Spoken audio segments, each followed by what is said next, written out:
ঐক্যমত্য কমিশনে বিএনপির যিনি প্রতিনিধিত্ব করেছেন, যিনি একটি ঘন্টার জন্য কখনো ঐক্যমত্য কমিশন মিস করেন নাই, আমাদের প্রিয়জন যিনি গুমের শিকার হয়েছিলেন সালাউদ্দিন ভাই, বিএনপি স্ট্যান্ডিং কমিটির মেম্বার, উনি কথায় কথায় সংবিধান, তারপরে অনুচ্ছেদ, আর্টিকেল তুলে তুলে বক্তব্য দিয়েছেন।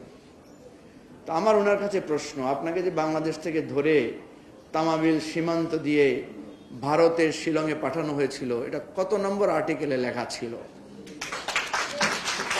এটা কোন আর্টিকেল অনুসারে আপনাকে এই বিনা ভিসায়, বিনা ভাড়ায় আপনাকে এই পরিভ্রমণ করানো হয়েছে? সেটাও যদি আপনি কখনো কখনো বলতেন তাহলে ভালো হতো। অর্থাৎ এই রাষ্ট্রটাকে, সংবিধানকে প্রতিনিয়ত তুচ্ছ তাচ্ছিল্য, দুমড়ে মুচড়ে হত্যা করে আমাদের রাষ্ট্রটাকে শেখ হাসিনা এমন এক জায়গায় নিয়ে গিয়েছিলেন যার কারণে আমাদেরকে গণ অভ্যুত্থানের আশ্রয় নিতে হয়েছিল, গণ অভ্যুত্থান সংগঠিত করতে হয়েছিল। প্রিয় ভাই বোনেরা, এতক্ষণ অনেক বক্তব্য শুনছিলাম, আর আমি বারবার ভাবছিলাম যে আমরা যারা নতুন রাজনীতির কথা বলছি তারাও তো অনেকটা পুরানো ঢঙেই বক্তব্য দিচ্ছি। আপনি দেখবেন রাজনৈতিক দলগুলোর ঐক্য না হওয়ার একটা প্রধান কারণ হচ্ছে চেয়ারে কে আগে বসবে, কে পেছনে বসবে। কালকে যদি এবি পার্টি শক্তিশালী দল হয়, আমার দলের নেতাদেরকে আমি ধরে রাখতে পারবো কিনা জানি না, কে কোনখান থেকে কোন টয়লেটেরই যারা দখল করবে এর নিশ্চয়তা আমি দিতে পারবো না। আপ বাংলাদেশ যদি পারে, যদি রাষ্ট্র সংস্কার আন্দোলন পারে, আমি আমার দল বাদ দিয়ে ওনাদের দলে যোগ দেব, এটা আমার প্রকাশ্য ঘোষণা। সুতরাং দলের বন্দোবস্ত, দলের সংস্কার, নৈতিক মানবিক সংস্কার যদি না হয়, আমরা আঙ্গুল তুলতে পারবো একের দিকে, একে অপরের দিকে আঙ্গুল তুলতে পারবো, বক্তৃতা দিয়ে বলতে পারবো একটা নতুন শোষণহীন সমাজ তৈরি করার জন্য রক্ত দিয়েছি, আরো দিব, বাংলাদেশকে মুক্ত করে ছাড়বো, বড় বড় সুন্দর সুন্দর বক্তব্য আমরা দিতে পারবো, কিন্তু পরিবর্তন হবে না।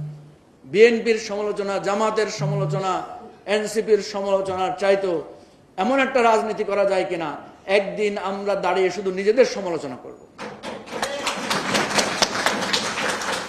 কেন আমাদের দলের মিছিলে লোক আসে না? কেন আমাদের দলের কথা শুনে লোকেরা পাগল পাড়া হয়ে রাজনীতি করতে ছুটে না? কেন আমরা যে নতুন বাংলাদেশের স্বপ্ন দেখছি সেই স্বপ্নের কথাটা মানুষকে বুঝাতে পারি না? সেই আত্মপর্যালোচনা করে আমরা যদি এগিয়ে যাই, কত বিএনপির নেতা, কত জামাতের নেতা, কত এনসিপির নেতা আমাদের দিকে আসবে, তার তো কোনো হিসাব পাওয়া যাবে না। প্রিয় ভাই বন্ধুগণ, একটা কথা বারবার এসেছে লাস্ট মুহূর্তে এসে, যে রাষ্ট্র এখন যে সংকটে ঢুকেছে, যে সব কিছু গুলিয়ে আনার পরে এখন আমাদের সংকট এসে ঘনীভূত হয়েছে তিনটা জায়গায়। একটা হলো গণভোট আগে না পরে বা একসাথে, একটা হলো নোট অফ ডিসেন্টের কি হবে, আরেকটা হলো যে আগামী দিনের যেই নির্বাচন, সেই নির্বাচনটা কিসের নির্বাচন হবে। যেই সংকটটা ঘনীভূত হয়েছে অনেকগুলো কারণের মধ্যে একটা অন্যতম কারণ হচ্ছে এই অন্তর্বর্তীকালীন সরকার, তার কোনো প্রিন্সিপাল পজিশন নাই। বিএনপির চাপে উনি কতক্ষণ ডানে ছুটেন, জামাতের চাপে তিনি কিছুক্ষণ বামে ছুটেন, এনসিপির চাপে উনি মাঝে মাঝে উপরের দিকেও উঠতে চেষ্টা করেন। এই যে যার চাপে পড়ে চলার নীতি, ঘেরাও না করলে দাবি আদায় হয় না। শিক্ষকরা যখন শাহবাগ বন্ধ করে দিয়েছে তখন তাদের দাবি আদায় হয়েছে। এই ছেলে মেয়েগুলোও কিন্তু রাস্তা বন্ধ করতে চায়, আমরা তাদেরকে নিষেধ করি। কথা তো সত্য, ওরা রাস্তা বন্ধ না করলে ওদের দাবি আদায় হচ্ছে না। ওদের সাথে উপদেষ্টারা একটু বসে কথা বলার সময় পায় না, রাস্তায় হাঁটতে হাঁটতে তাদের সাথে কথা বলে। কয়দিন পরে এই উপদেষ্টারা তো রাস্তায় রাস্তায় হাঁটবেন, কি বলেন, ঠিক না? আমাদের অনুরোধ হচ্ছে যে আপনারা আপনাদের অবস্থান সঠিক করেন। আপনারাও যদি রাষ্ট্রের মালিক সাজেন তাহলে হবে না।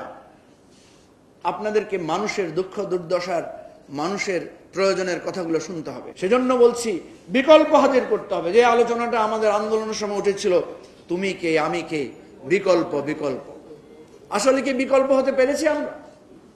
সে পারে নাই, ও পারে নাই, বাদ দেন তাদের কথা। আমরা কেন বিকল্প হয়ে হাজির হব না?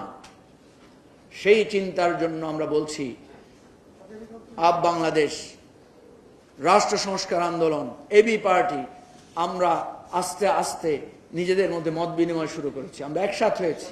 আমি এনসিপিকে আহ্বান করব, আমি গণ অধিকার পরিষদকে আহ্বান করব, আমি জেএসডি জাসদকে আহ্বান করব, আপনারা যারা অভিজ্ঞ, যারা নবীন, যারা প্রবীণ, আসেন যার যার রাজনীতির বাইরেও এসে একটা বিকল্প রাজনীতির জন্য আমরা একসাথ হতে পারি কিনা, আমরা সমবেত হতে পারি কিনা। সরকারকে বলবো কয়েকটা রাজনৈতিক দলের মন জুগিয়ে চলার রাজনীতির চিন্তা নীতিটা বাদ দেন। যদি এটা বাদ না দেন তাহলে আপনারা যে একটা সুযোগ পেয়েছিলেন সেই সুযোগ হাতছাড়া করার দায়ে আপনারা চিরস্থায়ীভাবে বাংলাদেশের মানুষের কাছে দায়ী থাকবেন। এই দায় থেকে আমাদের শহীদদের রক্ত, আহতদের রক্ত আপনাদেরকে কখনো মুক্তি দিবে না।